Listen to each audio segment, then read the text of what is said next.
கஷ்டத்திலையும் இறைவன் ஏதோ ஒரு காரணத்துக்காக தான் பண்றாருன்னு அவரை நம்பணும், திட்டக்கூடாது. அப்படி நம்பிட்டீங்கன்னு வைங்க, முடிஞ்சு,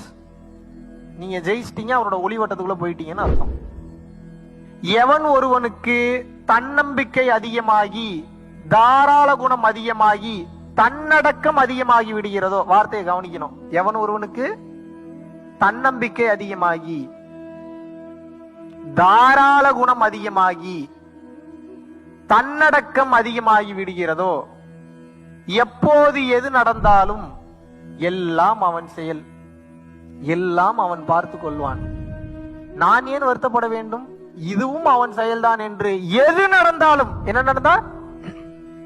எது நடந்தாலும், எதற்கு எடுத்தாலும் அவனையே காரணம் காட்டிக் கொண்டிருக்கிறானோ, யார அவனையே காரணம் காட்டிக் கொண்டிருக்கிறானோ, எப்ப எது நடந்தாலும், எது நடந்தாலும் அவனையே காரணம் காட்டிக் கொண்டிருக்கிறானோ, அப்போது அவன் மெல்ல மெல்ல நகர்ந்து, ஒரே அடியா கிடையாது, எப்படி மெல்ல மெல்ல நகர்ந்து இறை எனும் ஒளிவட்டத்திற்குள் வந்து விட்டான் என்பதே பொருளாகுங்கிறார் அகத்தியர்.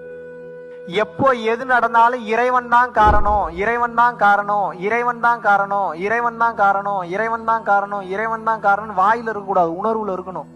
மனசார அதை ஏத்துக்கிட்டு நம்பணும். எப்போது எது நடந்தாலும்